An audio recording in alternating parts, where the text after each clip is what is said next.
Aralin Panlipunan 4, Unang Markahan, Module 1. Ang konsepto ng bansa. Melt-based. Alamin natin. Sa module na ito ay tatalakayin ang pagkilala sa isang bansa.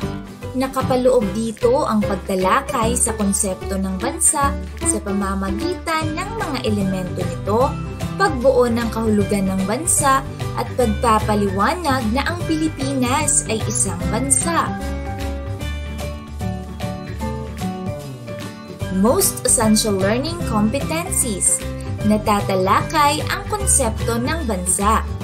Sa araling ito, ang mag-aaral ay inaasahang naiisa-isa at naibibigay ang kahulugan ng mga elemento ng bansa.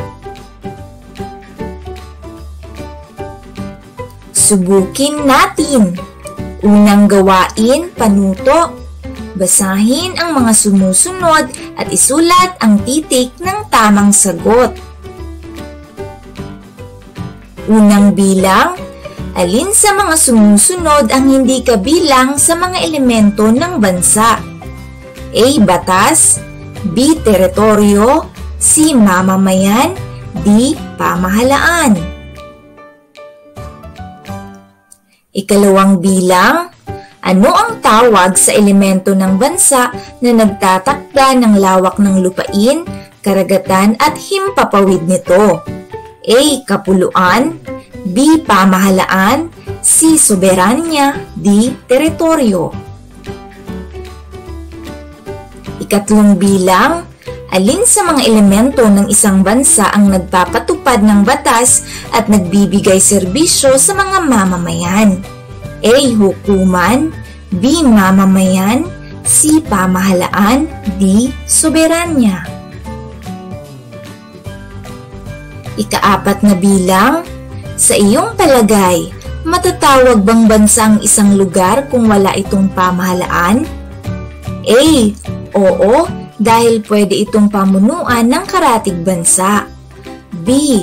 Hindi, dahil ang pamahalaan ay isa sa mga elemento ng bansa. C. Hindi, dahil matatawag lamang ang isang lugar na bansa kung may namamahala dito. D. Oo, sapagkat teritoryo, mamamayan at soberanya lamang ay sapat na upang matawag na bansa ang isang lugar. Ikalimang bilang, paano masasabing bansa ang isang lugar? A. Kapag may sarili itong bandila. B. Kung nagkakaisa ang mga tao. C. Kapag binubuo ito ng tao, pamahalaan, soberanya at teritoryo. D. Kapag binubuo ito ng mamamayan na pinamumunuan ng pamahalaan. Ikalawang gawain, panuto. Isulat sa patlang ang T kung ang mga sumusunod na pahayag ay tama at M naman kung ito ay mali.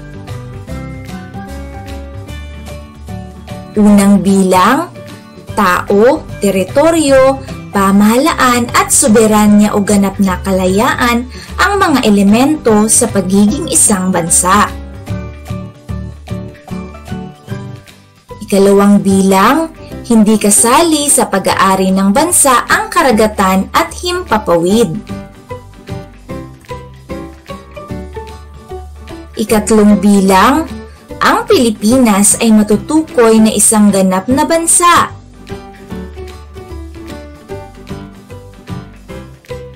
Ikaapat na bilang, ang pamamahala ng Pilipinas ay maaaring pakialaman ng ibang bansa.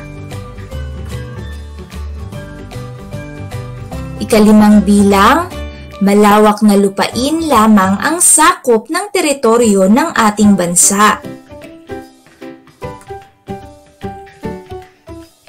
Tuklasin natin. Ang mga nasa ibaba ay mga sagisag ng iba't ibang bansa. Magtala ka sa loob ng libro ng mga bansang alam mo.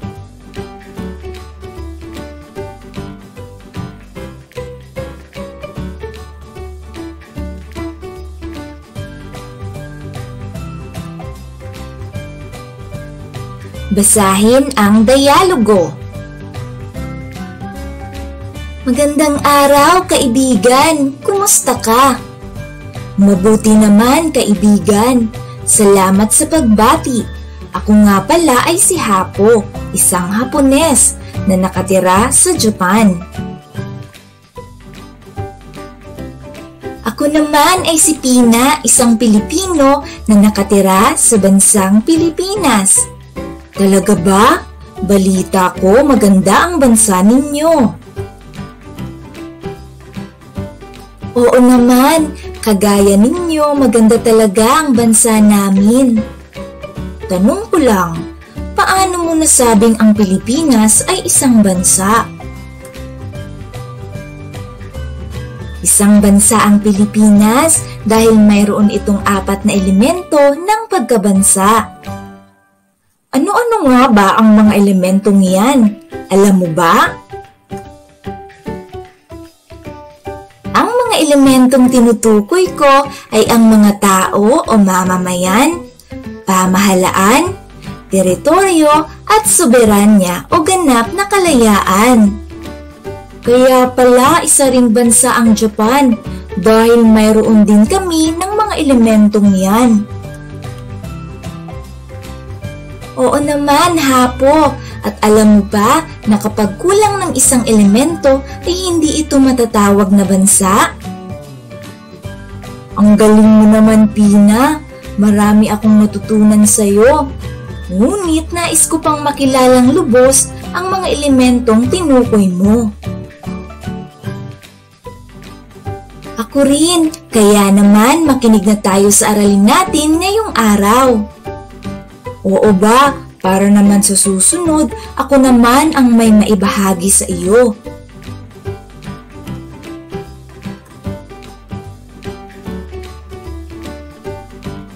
Tungkol saan ang pinag-usapan ng dalawa? Ang Pilipinas ba ay isang bansa? Paano mo nasabing bansa ang Pilipinas at Japan?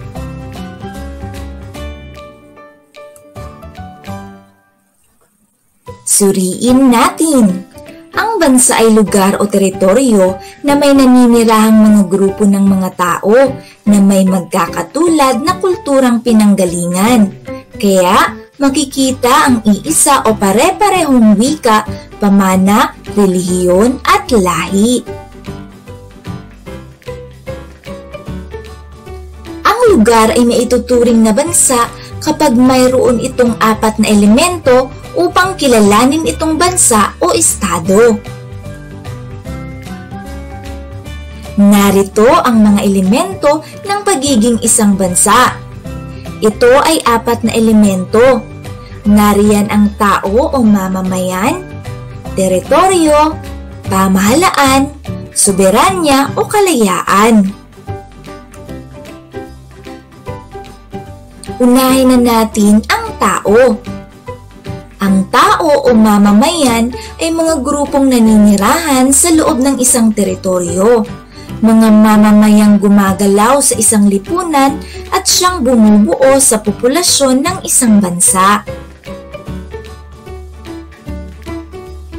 Ang teritoryo naman ay isang mahalagang elemento ng estado o bansa.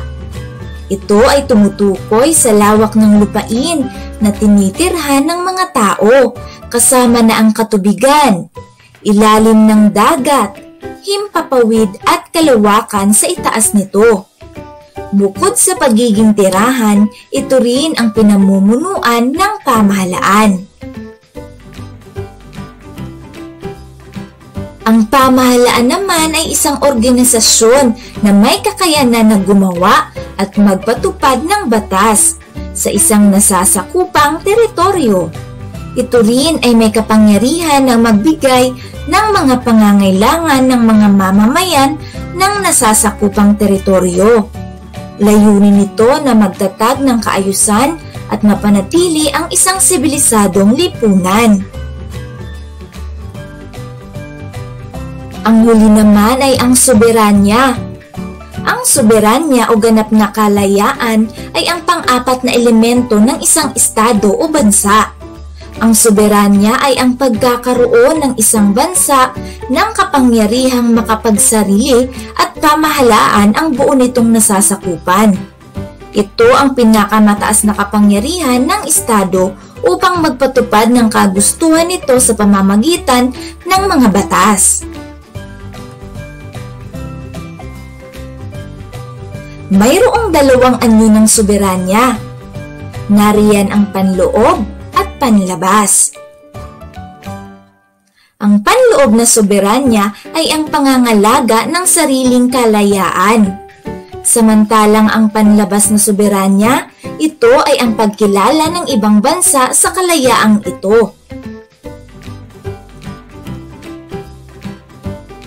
Kung nagkulang sa isa o higit pa sa alinman sa apat na binanggit na elemento o katangian ng pagiging isang bansa, hindi ito kailanman matatawag na isang bansa. Ang pinakamahalagang elemento ng pagkabansa ay ang tao o mamamayan. May mahigit sa 200 bansa ang nagtataglay ng apat na elemento ng pagiging ganap na bansa sa kasalukuyan. At isa na dito ang ating bansang Pilipinas. Ilang pang lugar sa mundo na maituturing na bansa ay ang Australia, Canada, China, France, Japan, United States of America at United Kingdom. Sagutin ang mga tanong. Ano ang bansa? Paano nasabing ang Pilipinas ay isang bansa?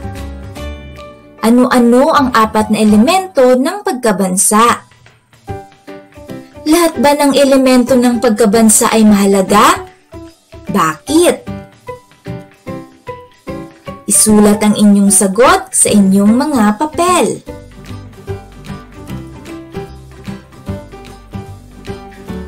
Pagyamanin natin. Basahin mo ang tula at bilugan ang mga salitang nagpapatunay na ang Pilipinas ay maituturing na isang bansa.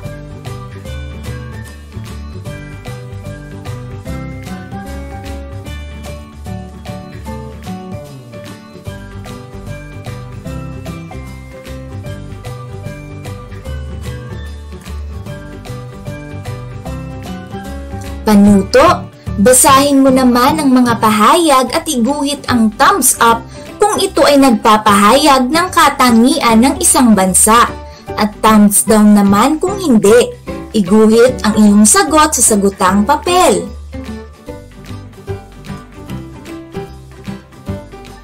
Unang bilang, may soberanya ang Pilipinas.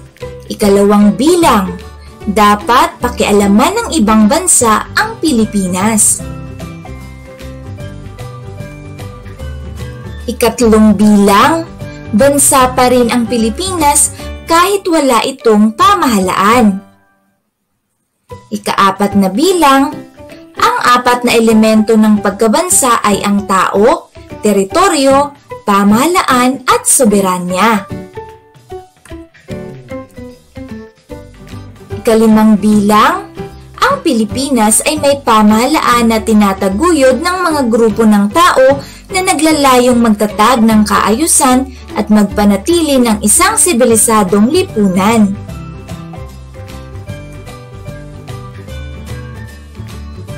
Isa-isip natin. Panuto, punan ng elemento ng bansa ang bawat bilog at bigyan mo ito ng maikling paliwanag sa inyong sagutang papel.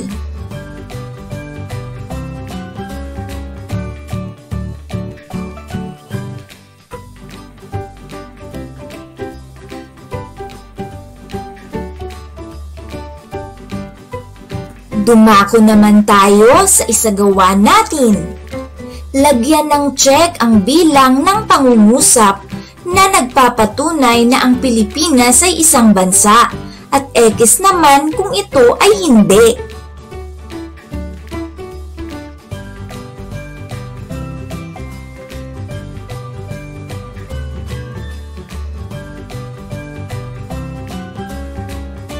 Dumako na tayo sa tayahin natin.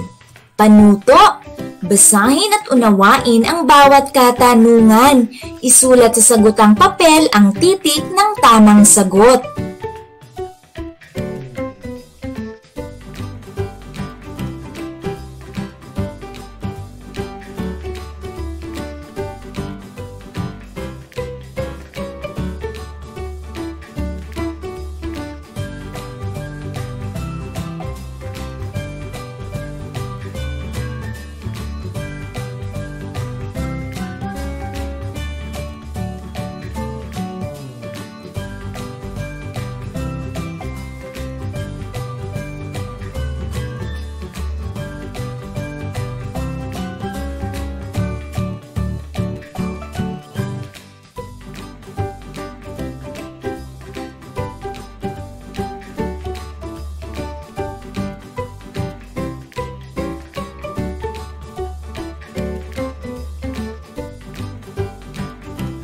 Pagkatapos niyong sagutan ang tayahin natin, dumako na tayo sa karagdagang gawain.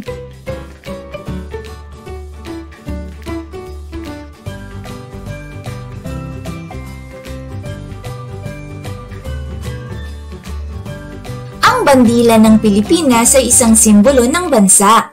Iguhit ang bandila sa papel. Isulat sa itaas na bahagi ang sarili mong pagpapakahulugan ng isang bansa.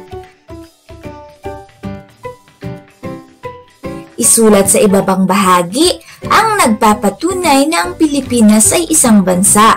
Sundin ang nasa susunod na pahina.